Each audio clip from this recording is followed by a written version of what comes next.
Tudo bem? Satisfação. Muito obrigado por nos receber aqui na sua casa. Obrigado pela oportunidade. Obrigado. Eu não sabia o que estava acontecendo.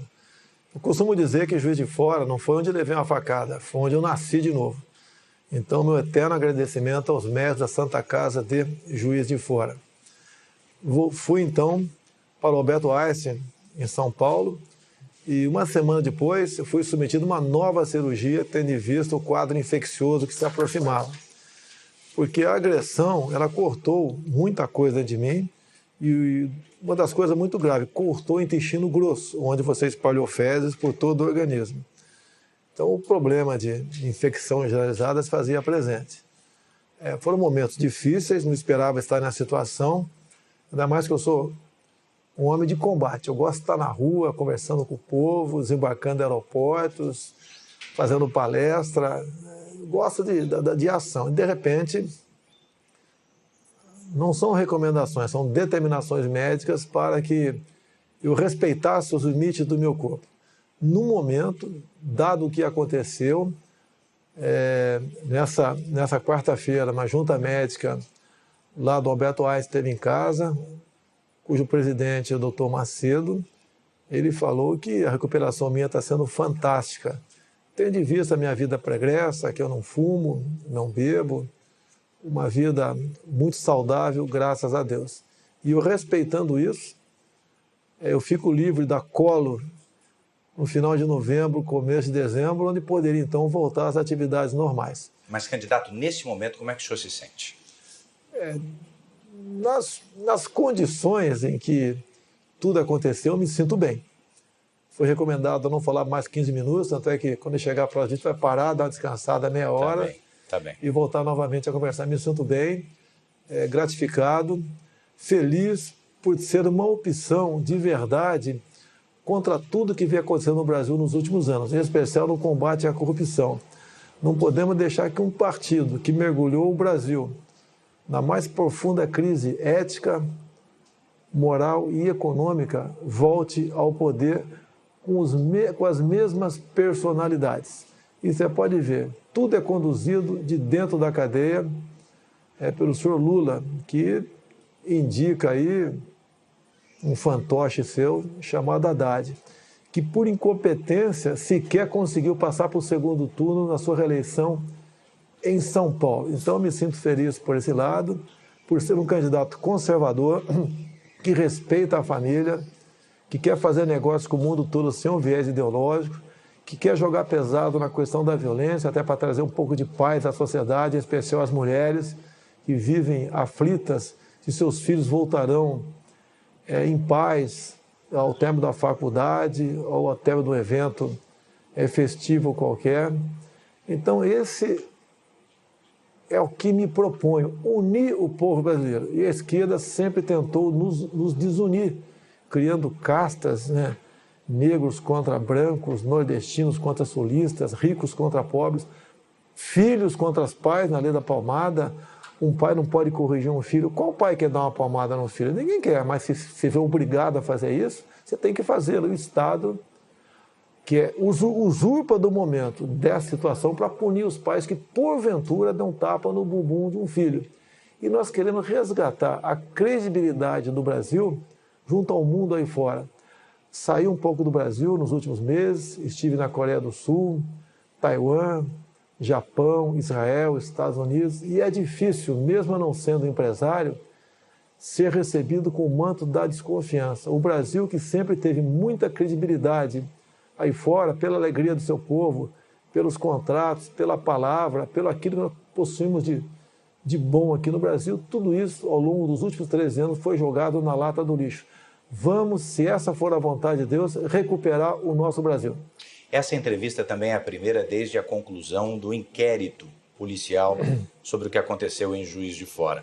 A Polícia Federal e o Ministério Público concluíram que o senhor foi vítima de um atentado com motivação política e com premeditação. Eu sei, o senhor já disse que não acredita que ele agiu sozinho. Agora, olhando para trás, quase um mês depois, vai fazer um mês agora, que conclusões o senhor tira daquilo tudo? Olha, o processo está sendo conduzido por um delegado que por 2 anos foi o homem de confiança de Fernando Pimentel, governador de Minas Gerais. A Polícia Federal, eu não quero acusá-la, poderia ser outro delegado, até para buscar isenção. Nessa equipe que investiga, temos conhecimento, tem muita gente isenta e outra até simpática à minha causa. Então, eu não quero precipitar uma declaração nesse sentido. A própria tentativa, no dia do evento, 6 de setembro, de alguém tentar entrar na Câmara dos Deputados com nome do agressor, seria um álibi. Se ele consegue, naquele tumulto, cometer o teu ato e sumir, ele teria um álibi poderosíssimo, dizendo que esteve na Câmara dos Deputados. O senhor descobriu isso ainda no hospital? Isso chegou ao meu conhecimento. Que reação o senhor no teve hospital? quando soube disso? A reação da indignação. E nós não queremos fabricar um responsável, nem culpar esse ou aquele partido ou grupo ideológico. Nós queremos buscar a verdade e sinto que não se tem muita dificuldade de chegar à verdade. Afinal de contas, um ato como esse não pode partir da cabeça de uma pessoa de forma isolada. Até o seu depoimento foi muito contraditório em vários momentos. A Polícia Civil também faz um trabalho paralelo em Juiz de Fora. E acredito ainda que a Polícia Federal poderá dar uma resposta a isso, porque o inquérito, um encerrou e o outro foi instaurado. Então, espero que brevemente temos uma resposta para isso. A política brasileira não pode escambar para esse lado. Eu sou acusado de disseminar o ódio e quem leva a facada sou eu. Justamente nesse aspecto, na denúncia, os procuradores disseram que esse foi um atentado também à democracia. O senhor que sentiu esse ataque na pele é chamado pelos seus adversários de alguém que não respeita a democracia, não respeita a Constituição. Como é que o senhor responde a essa acusação? Olha, não respeito onde? Dizem que eu ataco negros. Onde você tem um vídeo meu, um áudio atacando negros? O meu sogro é o Paulo Negão. A minha filha tem sangue negro em suas veias. Como pode alguém que integrou o Exército Brasileiro por 17 anos ser racista? Assim como diz que eu ataco mulheres. Onde tem um áudio meu atacando mulheres, a não ser um embate entre eu e a deputada Maria do Rosário, onde ela estava defendendo que um estuprador e homicida menor de idade fosse punido à luz do Estatuto da Criança e do Adolescente. Eu sempre lutei pela diminuição da maioridade penal. Naquele momento, ela me chama de estuprador. Espera aí, o que é isso? Se eu perdi a cabeça, me desculpe, mas a resposta que eu poderia dar para ela, não sou estuprador. E eu sou processado exatamente por causa disso. Um tempo atrás, fui acusado de perseguir nordestinos. Como? Se meu sogro é de Crateús, a minha filha tem sangue nordestino em suas veias. O Brasil é um só povo. Não podemos continuar aceitando a divisão de classe no Brasil, como a que mais nos afeta, que eu sou homofóbico. Quando descobriram, entre aspas, que eu sou homofóbico, descobri em 2010 um plano do governo de, ao combater a homofobia, segundo eles, as escolas do ensino fundamental, ou seja, criancinhas a partir de 6 anos de idade, assistiriam filmes de meninos se beijando, de meninas se acariciando. Qual pai? Mesmo tem pai que é gay, quer isso para o seu filho em sala de aula. Cada um vai se descobrir no futuro e vai levar a sua vida e vai ser feliz. Jamais ofendi e agredi um homossexual. Não sou homofóbico. Esses rótulos jogam para cima de mim porque não pode me chamar de corrupto. É o que eles são. Um dos grandes problemas do Brasil é a corrupção. E não tem como me atacar. Até por ocasião da leitura da ação penal 470 mensalão, o senhor ministro Joaquim Barbosa me cita como o único deputado da base aliada que não foi comprado pelo PT. Há 2 anos trabalhamos com isso dentro da Câmara, via o deputado Onyx Lorenzoni. Nós não podemos, e grande parte do parlamento já concorda com isso, ter líderes partidários que, na verdade, funcionem como líderes sindicais. Não é dessa maneira. Essa semana recebi, via a deputada Tereza Cristina do DEM. Candidato. Opa. Vamos dar uma pausa. Vamos. Quem interrompe a entrevista é o enfermeiro da equipe médica que monitora a recuperação do candidato. Segundo ele, Bolsonaro não deve falar por mais de 10 minutos seguidos para não se cansar. O candidato ainda usa uma bolsa de colostomia para armazenar as fezes, enquanto o intestino é poupado para cicatrizar das diferentes lesões. Nessa fase da recuperação, cansaço ou estresse prejudicam o intestino, mas também podem gerar uma crise de tosse, mas logo voltamos a conversar. Me permita retomar relembrando o que o senhor falou agora há pouco no primeiro bloco da nossa entrevista sobre rótulos, os rótulos que se disseminaram a seu respeito. Neste momento, as duas principais campanhas da Presidência da República têm combatido fake news, sobretudo em aplicativos de troca de mensagens. Todas as duas campanhas têm sofrido com isso. O que é que o senhor tem feito e como é que o senhor tem combatido essas notícias falsas? Nós temos nas redes sociais que há anos nós alimentamos com verdade. Então temos um exército de seguidores que acredita no que nós postamos. Por exemplo, o candidato do PT, agora no Nordeste, andou espalhando que eu vou acabar com o Bolsa Família. Eles fazem isso em todas as eleições e nós combatemos isso. Lógico que é duro você combater, porque eles vão, né, com os seus militantes, em todos os locais, praticamente, pregando isso aí. Mas, em grande parte, temos sucesso no combate a esse fake news e queremos acabar com o Bolsa Família. Mas o senhor diria que, pelo outro lado, seguidores seus podem também estar disseminando fake news, notícias falsas? Eu não tenho controle sobre milhões de pessoas que me seguem. Um outro acaba extrapolando. Agora, quando um seguidor meu extrapola, a culpa cai em cima de mim, como se eu fosse um capitão e tivesse uma tropa a meu comando para cumprir exatamente aquilo que eu falo. Agora, por lado de lá, nós não pregamos fake news. Você entra nas nossas mídias sociais, não existe mentira, nem atacamos ninguém.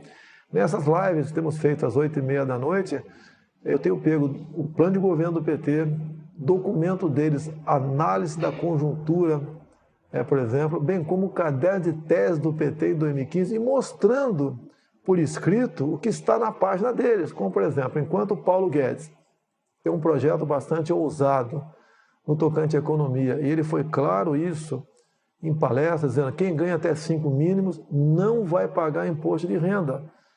Hoje, né, quem ganha 5 mínimos já está na faixa dos 27,5%.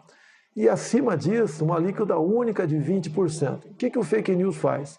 Esquecem, entre aspas, que quem ganha até 5 mínimos vai pagar imposto de renda. E começa a falar, você ganha 2 mil por mês. Prepare-se, vai pagar R$400 de imposto de renda. Mentira! A proposta nossa é ousada. E nós queremos realmente recuperar a tabela de imposto de renda e deixar mais dinheiro na mão do cidadão e na mão do empresário. As alíquotas para a classe empresarial também cairão. Queremos seguir o exemplo da Inglaterra de 20 e poucos anos atrás, que está numa situação crítica, bem como o exemplo de Trump nos Estados Unidos, onde ele diminuiu de 30 e pouco para 20 e poucos por cento a carga tributária para empresários. Então, os empresários aqueceu a economia, o mercado de trabalho voltou a funcionar, empresas que tinham saído dos Estados Unidos voltaram para os Estados Unidos e a economia norte-americana está indo muito bem. O senhor deve estar acompanhando um movimento intitulado Ele Não. E a sua assessoria deve ter percebido também que depois do movimento, de certa maneira, o senhor até subiu nas pesquisas de intenção de voto. Que avaliação o senhor faz desse contexto? Olha, você tem que ver quem estava no movimento Ele Não. Artistas que há muito vem mamando na Lei Rouanet. Você não tem quem está no Ele Não que não esteja na Lei Rouanet. A Lei Rouanet é importante, mas para o artista raiz, o artista sertanejo, aquele que realmente traz consigo a cultura brasileira. Ninguém quer abandonar a cultura. Por que o senhor acredita que depois dele, ainda assim, subiu nas pesquisas? É que o outro lado, que a maioria, vê quem é que está me atacando. Tá certo? E ao ver, já faz uma análise imediata, que eles estão errados, nós estamos certos. Será que eu sou tão mal assim? Eu quero o mal de todo mundo, de mulheres, de negros, de nordestinos, de quem recebe Bolsa Família, de pobre? Não é verdade. Eles não podem me chamar de corrupto. Sempre combati a corrupção. Sempre preguei a união de todos nós, uma só bandeira, um só coração verde e amarelo. Não podemos nos dividir. A esquerda nos dividiu e nós ficamos brigando entre nós. Eu quero a união de todos. Um grande exemplo tive em países como Japão, Coreia do Sul, Israel. Olha o que eles têm. Eles não têm nada. E olha o que eles são. São o primeiro mundo. Agora você vem para o Brasil. Olha o que nós temos tudo. E olha o que nós somos, não somos nada. Essa política que existe lá fora, que visitei escolas, que visitei o ministro da Agricultura de Israel, entre tantas outras autoridades nesse país. Esses exemplos nós queremos trazer para cá. Unindo o povo e governando pelo exemplo, você tira o Brasil do buraco. O senhor citou agora há pouco o imposto de renda. O senhor diria também que a sua assessoria econômica foi mal interpretada em relação ao 13º salário? Não, foi o general Mourão que, ao falar sobre a estrutura remuneratória, que tem uma série de coisas ali, ele se referiu àquilo como jabuticaba. Agora, num momento desse, você não pode dar margem para o inimigo de interpretar. Nunca o Mourão falou em acabar com o 13º. Qual é a palavra final sobre isso? Aproveitaram uma palavra errada dele para dizer que queremos acabar com o 13º. Agora, deixa bem claro, que é um pouquinho mais velho, lembra em 2002, o PT pregou isso, que os parlamentares do então PFL, PP, aqueles partidos todos, queriam acabar com o 13º, fundo de garantia, hora extra, licença gestante, e inventaram isso em cima de um projeto que existia na Câmara, que não era para acabar. Era, por exemplo, você está com um problema financeiro, você procura o teu patrão, ouvir do sindicato, e em vez de cair na mão do agiota ou pegar um empréstimo no banco, o patrão podia adiantar parte do teu 13º.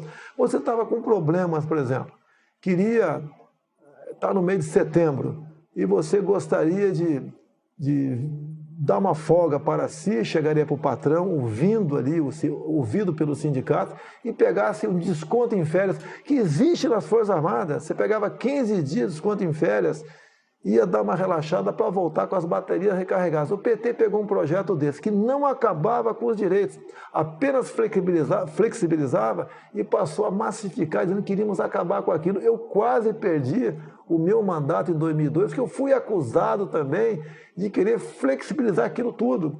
Então o PT usa pequenos detalhes para dizer que eles são realmente o que estão preocupados com os trabalhadores e não os demais. Os seus eleitores depositam no senhor uma confiança e uma garantia no combate à corrupção e também à criminalidade. Não são questões simples de resolver. Muitos antes do senhor fracassaram nesse quesito. Qual é a solução? O combate à corrupção é você escolher o seu time de ministros sem o critério político. Você pode ver qual partido assaltou a Petrobras, qual partido esteve envolvido com empreiteiras. São partidos que tiveram os seus ministérios negociados com o governo. E esses partidos, como regra, botam o seu ministro lá para se locupletar, para arranjar dinheiro para os seus afiliados. Questão da violência. Nós devemos fazer diferente do que foi feito até agora. O Estatuto do Desarmamento só aumentou a violência. Deu a certeza ao bandido que, ao invadir a residência de qualquer um, não vai encontrar resistência. E mais ainda, olha que coisa esdrúxula, mais ou menos o seguinte. Vamos supor que você tem uma arma legal em casa, entra um marginal 2 da manhã. Você dá 15 tiros, pega 5 na canela. Não mata o cara. Você vai ser condenado por tentativa de homicídio. O vagabundo por invasão do domicílio. A pena dele é menor do que a tua. Nós temos que inverter isso. Tem um projeto em Brasília e, como presidente, teríamos menos dificuldade de aprovar. Ou seja, em legítima defesa da vida própria ou de terceiros. Na legítima defesa do patrimônio próprio de terceiro, você responde, mas não tem punição. Isso chama-se retaguarda jurídica, que vale para nós, cidadão de bem, e vale para os agentes de segurança, policiais civis e militares. Não pode um policial militar, após cumprir sua missão, 2, 3 da manhã, trocando tiro com marginal, com um fuzil. Onde tem isso no mundo? Só no Brasil. Ele ser processado que o marginal veio morrer com 4, 5 tiros naquele momento de tensão enorme. Vamos mudar o nosso Código Penal para dar essa retaguarda jurídica para o cidadão de bem e para os policiais. Agindo dessa maneira, tenho certeza que a violência diminuirá. Falando também sobre corrupção, candidato. Mais uma interrupção. Uma nova interrupção na entrevista é feita a pedido da equipe médica. Desta vez, Bolsonaro já demonstra cansaço, porque faz pausas maiores entre as frases. Eu retomo a entrevista falando de corrupção. Candidato, o senhor acabou de falar antes dessa nossa pausa sobre criminalidade, mas também sobre corrupção. A respeito desse segundo assunto, o juiz Sérgio Moro deu publicidade à delação do ex-ministro Antônio Palocci. Que impacto o senhor acredita que essas revelações terão na urna, no voto? Sempre há um impacto. O Palocci, antes mesmo de qualquer delação, ele já vinha colaborando. Ele foi um homem muito próximo do governo, ele conta as entranhas do poder. Não tem como ele não fugir da verdade. E ele quer colaborar e vem colaborando. Então, parabéns ao Palocci, né? Porque quem não erra como ser humano. E ele tenta, logicamente, diminuir o dano ocasionado em todo o Brasil com suas ações. Ele mesmo disse, nas últimas campanhas de Dilma Rousseff, gastou-se em torno de R$1,5 bilhão de reais. E quase R$1 bilhão foi Caixa 2. Fala de contratos de publicidade com a Petrobras, fala um montão de coisa. Agora, a corrupção está colado no PT. Não tem como querer desvincular o que acontece na corrupção do PT. Nós devemos evitar que esse estado de coisa continue no Brasil. O PT não deu certo. É um partido que traiu os trabalhadores, traiu todo mundo. É um partido que tinha um projeto de poder. Como o próprio Zé Dirceu disse há pouco, ele disse. Nós vamos assumir o poder, que é diferente de ganhar uma eleição. Ou seja, ele fala também em tirar poderes do Supremo Tribunal Federal. Né? Ele fala, por exemplo, ali, coisas que, se tivesse na minha boca, seria uma explosão no Brasil. Está na boca dele. Nós pensamos e agimos diferentemente do PT. Se o senhor ganhar as eleições, o senhor não terá um projeto de poder? Não, não pensamos nisso em hipótese nenhuma. Até porque ser presidente do Brasil com tantos problemas, eu sei da responsabilidade, como será a minha vida nesses próximos 4 anos. E o que muitas pessoas dizem, né, que eu posso ser o ponto de inflexão naquilo que acontece aí. Muitos dizem que eu não posso ser um bom presidente, mas é aquele necessário para o momento. Mais grave que a corrupção é a questão ideológica. A gente vê jovens universitários, eu não sei o que tem na cabeça, com ações, com atos que não condiz com aquilo que está se formando. Que, em parte, as nossas universidades não formam alguém para o mercado de trabalho no futuro, está formando militantes. Devemos acabar com isso. Até hoje, o PT defende o regime de Maduro, como defendia o regime de Chávez. Nós devemos nos afastar da Venezuela. Temos que dar um pé no traseiro do socialismo, no comunismo. Não podemos admitir essa ideologia em nosso Brasil. Será o fim da nossa pátria se o PT conseguir chegar ao poder. Lamento, vou respeitar o resultado das eleições, até porque eu me preparei lá atrás para que tivéssemos uma auditoria por ocasião das eleições. Em 2015 aprovei o voto impresso. Lamento o Supremo ter derrubado com argumento da senhora Raquel Dodge, dizendo que a impressão do voto comprometia a segurança das eleições. É exatamente o contrário. Mesmo com 5% das sessões com o voto impresso, você teria um retrato no Brasil do que foram as eleições. Procurei o ministro Fux há poucos meses e pedi para ele que pulverizasse pelo Brasil, de acordo com a quantidade de eleitores, estas sessões com o voto impresso. Ele me disse que já havia tomado decisão nesse sentido. Tínhamos tudo para ter uma eleição tranquila. Lamentavelmente, essa interrogação aparece. E o apelo que eu faço àqueles que acreditam em mim: vamos votar, não vamos nos omitir, não vamos votar em branco, não vamos anular o voto. Muito pelo contrário, vamos convencer uma pessoa a votar na gente. O PT, todo mundo já conhece o que é e o que nos espera com o Zé Dirceu voltando ao poder. Comigo, a certeza que vocês terão que eu serei realmente não mais um capitão do Exército, mas um soldado do Brasil a serviço desse povo que merece e tem tudo para ser feliz. Uma última pergunta. Estamos a 3 dias das eleições. O senhor, eu sei, acredita que vence no primeiro turno. Mas se isso não acontecer, quem o senhor acredita que enfrenta num provável segundo turno? Olha, as pesquisas, todo mundo desconfia no Brasil. O Brasil é um país onde não se acredita em quase nada, infelizmente. Mas vamos partir do princípio que as pesquisas são essas que estão aí.